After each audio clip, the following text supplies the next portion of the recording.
Hello, and welcome to High School English. In this case, Mr. Wright's English 9. For those of you guys who are watching this video as a repeat, to provide you guys with probably the most pertinent information right at the beginning, so you don't have to watch the whole video over and over again. All of the information presented in this presentation is also available at the class website, which I will make available as a link if you're seeing this through an email or something like that. And so please just remember that all this information and my contact information and class information is all available at the website. How to communicate with me, I want to make it most easy on parents. A lot of our community have very busy schedules, so to make it as convenient as possible, please use my email to contact me whenever it's convenient for you, or my voicemail phone number isn't a school number, it's a Google Voice number, but that way it's forwarded to me at the end of the day after I'm done teaching, and I can return any voicemails within 24 hours. Google Class information, because my Google Class codes will change from semester to semester and such.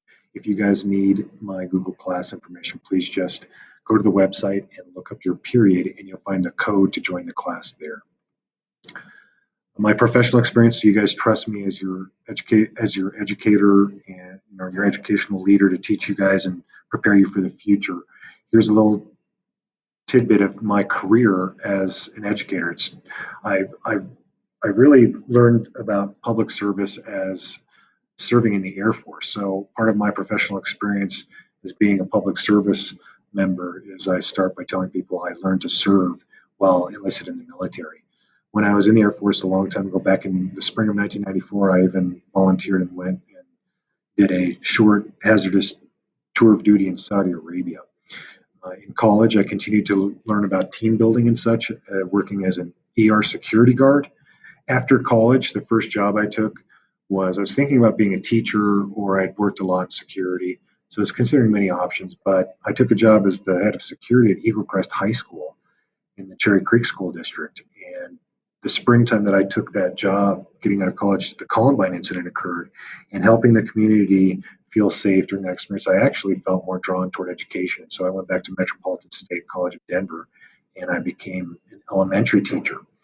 At the end of the program, September 11th occurred, and because of my experience in the military and in education, I was hired as a private contractor as a security specialist. So I, on the surface, looked like an ELA teacher, where I was teaching students at Crescent View Academy. It looked like I was teaching them English, but my secondary duty, if you will, kind of like the military, was that I could provide an armed response to anybody that would try to hurt the kids, while Aurora PD, um, got there as fast as they could. So that was a pretty stressful, but luckily uneventful year in my case, working security for Crescent View. After that job, I took a job working in youth corrections. Um, and initially I was a boot camp instructor, a drill instructor, but then they found out I was an elementary teacher, because I was struggling if I wanted to work in elementary or maybe with older students. And so working in youth corrections, I realized I wanted to be a high school teacher. So I switched over my elementary license to a secondary English license. I worked in youth corrections for 3 years. Then I moved to San Luis Valley, and I worked as a middle school teacher for 7 years. Then I worked as an alternative high school teacher for 4 years. Then I worked as an alternative high school principal for 2 years. That experience was pretty traumatizing and very hard on me, because I lived in a very high poverty area and lost a lot of students. So I chose to dial back my stress, and I went back in the classroom. I moved to Aurora, got a job at Rangeview High School. It's just a dream job for me, because I think Rangeview is creating the future leaders of America, of Colorado and America and the world. And the last couple of years I've been teaching as a ninth grade English and a 10th grade English teacher at Rangeview, and it's just been exceptional, and I love it. And I just am super excited about the future and the students of Generation Z. And so I'm looking forward to helping you guys increase your communication skills. Overview of ninth grade English. This document is available on the website. It's called a syllabus. A syllabus is basically a fancy word for saying a course summary and course information. So if you guys want to see the syllabus, here it is on paper. This document is available at the website. And I'm just going to share a couple things from it. From the class syllabus, English 9 will provide students the skills in reading, writing, and communication to succeed in high school and be prepared for post-secondary readiness. Students will read a variety of increasing complex texts in different genres, including nonfiction, fiction, and rhetoric. Students will develop increasingly effective skills in reading, including comprehension and analysis. Students will develop writing skills focusing on planning, structure, language usage, mechanics, and style. Students will be encouraged to understand writing as a process, not just a finished product. And students will increase skills in listening and speaking through small and large group presentations. Grading. We have several middle schools that feed us, and many students are coming from just all over the country and all over the world. And so our grading scale, guys, we use the traditional 100% grading scale, 10% for each grade, 90 to 100 is an A, so on and so forth. This was last year's, how I graded last year. I basically, if you look at the points I give points every day. And at the end of the semester, we'll probably have 1,000 or more points built up. And how I divide that up is basically 40% of your grade is daily activities and assignments. 20% is a literature study. In this case, To Kill a Mockingbird and I Am Malala is what we studied last year. This year, we've been given a McGraw-Hill curriculum where we'll be reading other texts than I'm Malala and To Kill a Mockingbird, but we'll be doing similar things as far as literary analysis and such. I'm going to give you guys some points for independent reading and an end of quarter project, depending on how this McGraw-Hill curriculum expects us to operate. I try to give you guys some points just for doing some writing where you're not judged about your writing at all. It's just about being able to free write and flow. And then we will have some exams. We'll have some end of quarter exams. We'll like the PSAT and such. That'll be also worth 10% of the grade. So that'll give you guys kind of an idea of how assignments in different parts of the class are going to be weighted. Classroom behavior expectations, guys. I will, as students start class, they get to go through a contract, a social contract, where we talk about, expectations of human beings who have to work together in democratic societies where we expect maturity and productivity. We don't want to waste each other's time and such. We go over a behavior contract that goes over behaviors that we as a group won't find acceptable and that will be consequenced if people act out and waste our time and stuff like that. Basically, if somebody violates the expectations of maturity in the class, I give a verbal warning where I just remind people, hey, we might be having a bad day or something like that. If it happens again in the class, the second time, I have students just kind of take a break from whatever they're doing and fill out a refocus document, which documents what's happening. So if it happens over and over again, I have a documentation, body of documentation that shows that this is a pattern. If it happens a third time in class, I usually have the students, so we don't have to worry about having an audience of other class members and stuff. I usually ask a student to step out in the hallway and we conference, and I ask what's going on, why they're feeling like they can't be part of the social group and stuff like that. If it happens a fourth time, at that point, I generally will refer the student to the deans, and it's not under an emergency situation or something, but I'll just ask one of the campus escorts, one of the campus monitors to come up and escort the student. If it's a safety threat or something like that, by immediate, I mean I could have people show up in an emergency, and if somebody's threatening the safety of the class or something like that. So, guys, with my experience as a teacher and in security and as an EMT and stuff like that, I very rarely have any kind of escalations of any behaviors in class. So this is hopefully just going over expectations, but we won't have to ever go through, last year that we were in physical class, I think I never got past asking a student to fill out a refocus document. You guys, as a group, as a generation of students coming into schools, us teachers have noticed that it might be that you guys have grown up on Google and you guys are more worldly and you see bigger pictures, but you guys are more mature than we were when we were kids. So it's really awesome that oftentimes this kind of immature behavior does not even have to, be waste our time.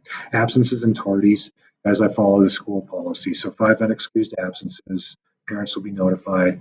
Unexcused absences after parent notification, I just send word to the dean's office and they take care of it. If they have to get super extreme and take people to truancy court, or if they can work out a contract and just say, hey, we need to make sure that the student understands that attendance is super important to their success. Guys, 5 tardies is equal to an absence. If tardies become problematic or pattern, more than 5 per quarter, parents and dean's office, I notify them and say that we might have a problem with maturity. Academic dishonesty, Guys, just don't cheat. Don't plagiarize. If you use anybody else's work, make sure you put in quotation marks and give them credit. Don't cheat off of other students. It's better to take an F than end up getting caught up in getting a reputation for cheating. The school's policy is the first time you're sent to the counselor's office so they can explain to you how very dangerous this kind of behavior can be, because it's fraudulent and it's just it takes away your credibility. But the second incident is then documented on your transcript that goes to colleges. So don't let two incidences happen in high school, guys. You don't need that on a record that goes forward. I use a PBIS system, a positive behavior intervention system. When I see positive mature behaviors, which for the last few years have been, all students have been amazingly mature, I hand out little tickets that students can collect. They're just little raffle-like tickets, and then students can trade those in for stuff that's valuable to them in class. So, for example, if they want to they want to erase a tardy, or they want to make up points for a missed assignment that they just want to trade in points for, I offer award certificates that they can, not necessarily purchase, but just say, hey, this person demonstrated extreme maturity by collecting 25 tickets during the quarter or something like that. And then some people might need to purchase a pencil or a pen for work, and I offer that as a lot of students don't ever need that, but for students who do need an emergency pencil, it's nice to be able to give them some tickets. Late work, guys, I'm not a super stickler about late work. It's not because if you do the work, I want you to get some points. So it's not that once it's late, I won't take it anymore. And I really actually even hate penalizing people and taking away points. But I have to try to stay caught up with grading. And once you fall behind in class, it's very hard to get caught up. So late work, guys, I'll work with you. Get the late work. If you do the work, get it into me. I'll get you the points. It's best not to turn in late work. And heads up, at the end of the quarter, when I have to get all the grades into the system, I can't make up late work at that time. So they're like the last week of the semester, and often it's the last week of the quarter, I won't accept any late work. So try to stay caught up, guys, so you don't have to try to work out of a hole and teach yourself the procrastination nightmare lesson.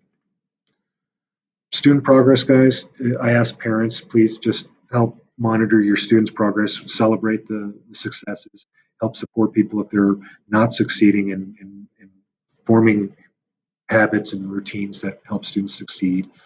I encourage everyone to use Infinite Campus. Check up on people as often as possible. Students, watch your own grade through Infinite Campus. We're expected to have our grades updated at least every other week. I try to stay updated almost every day. Definitely every week. So if you guys want to know your real-time grade, just wait till you see all the grades get populated every couple days, and you'll know what your grade is, and know that, again, just like I said about late work, don't just give up. Turn it in, get some points.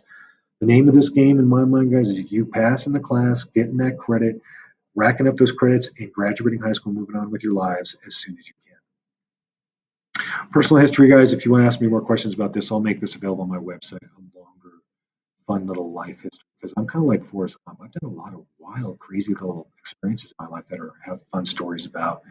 And so just to tease you guys and see if you don't have to go and look at the longer version of this, but I thought I'd share some tidbits of personal history to make you guys curious, and we'll tell stories in class, and we'll talk about this during literature analysis and stuff. But a long time ago, when I worked for the Air Force, I joked that I was a man in black because I didn't know what I was. When I got trained, I got to learn all these incredible skills, and then slowly but surely it dawned on me like, oh, what they're training me to do is if a nuclear weapon goes down in service as it's flying around, they need teams to go respond to that. And I became one of those specialists that would respond to broken arrows and bent spears, nuclear weapons that fall out of the sky and stuff like that. Well, in the 50s, as farmers would sometimes see these operations occur out in the fields, they'd think it was like an alien spaceship that crashed and we were recovering, when really it was just a weapon system. And so I joke that my specialty was mistaken for these guys that fly in helicopters. They'd be in black or really dark camouflage uniforms at night, and they'd secure this area. And so the Men in Black mythologies were born out of the Strategic Air Command running its operations. I was lucky, guys. I had somebody hire me to be a mountain climber and go with them to Nepal.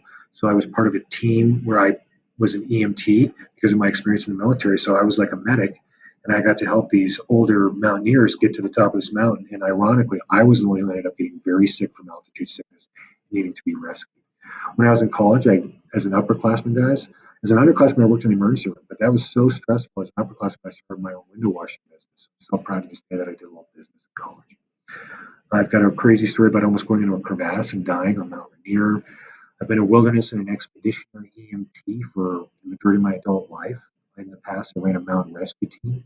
I've rescued a lot of people, but scarily to some people, I've also recovered a lot of bodies. I've secured bodies overnight in the wilderness, making sure that we bring them back respectfully to their families for closure. Something fun for some people is I used to own a pet store. So along that line, I still have a rat terrier, a little boy doggy I love very much. His name is Freckles. I have a northern boa who's 3.5. I have 2 tarantulas, and I have 3 aquariums, including a nano reef tank, a saltwater tank that I just love. It keeps me calm. And one of my favorite hobbies, guys, is adventure motorcycling. I love getting on. Adventure motorcycling means I ride bikes that can go on dirt and on streets. I take long trips. This last summer, I went on the Colorado Backcountry Discovery Route and rode from New Mexico to Wyoming on little Jeep trails. Thank you guys for listening to this presentation. If you need my contact information, again, it's at the beginning of this video, or it's also here. It'll be at my website. I'm honored to be an English teacher preparing Generation Z for the challenges they face. I sincerely look forward to helping all my students become more skilled communicators and helping them just get the most out of life in the future. For more details about me, guys, please visit the website. My email is kgwright@aurorak12.org. That's kgwright@aurorak12.org. And please feel the text or voicemail 719-422-9272. I have that Google text set so that at the end of the day, anything that comes in, I can check so I'm not disturbed while I'm teaching class, and then I'll get back to you within 24 working hours. Thanks again, guys. If you have any needs or anything, please feel free to contact me at your convenience.